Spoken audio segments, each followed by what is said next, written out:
আসসালামু আলাইকুম প্রিয় দেশবাসী। এই মুহূর্তে আমরা নাগিরদহ আমবাগান বাজারে আছি। এখানে আমরা আল ইত্তেহাদ মানব কল্যাণ সংস্থার পক্ষ থেকে ত্রাণ সংগ্রহ করছি। এই ত্রাণগুলি নিয়ে এখন আমরা রওনা হব নালিতাবাড়ি বন্যায় প্লাবিত জুগানিয়া ইউনিয়ন এবং মরিচপুরান ইউনিয়নের উদ্দেশ্যে। সেখানে যে বন্যা কবলিত এলাকাগুলি আছে, দরিদ্র মানুষগুলি আছে যারা পর্যাপ্ত খাবার পাচ্ছে না, যাদের কাছে পর্যাপ্ত পরিমাণ ত্রাণ পৌঁছে দিচ্ছে না, তাদের কাছে আমরা এখন আল ইত্তেহাদ মানব কল্যাণ সংস্থার পক্ষ থেকে ত্রাণ নিয়ে তাদের উদ্দেশ্যে রওনা হব। আলহামদুলিল্লাহ, আপনাদের দোয়ায় আমাদের মাঝে আজকে আমরা ত্রাণ সংগ্রহ করছি।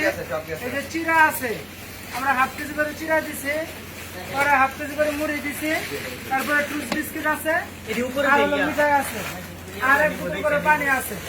এই 5 আইটেমের ত্রাণ নিয়ে আমরা ইনশাআল্লাহ বন্যাকবলিত যে এলাকাগুলি আছে সেই এলাকাগুলির উদ্দেশ্যে আধা ঘন্টার ভিতরে আমরা ইনশাআল্লাহ রওনা হয়ে যাব। আমাদের ত্রাণগুলি এখন প্যাকেটিং হচ্ছে।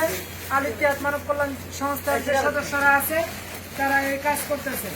আপনারা সকলে আমাদের জন্য দোয়া করবেন এবং এই বন্যা কবলিত যে এলাকার মানুষগুলি আছে তাদের পাশে থাকার চেষ্টা করবেন ইনশাআল্লাহ। আসসালামু আলাইকুম।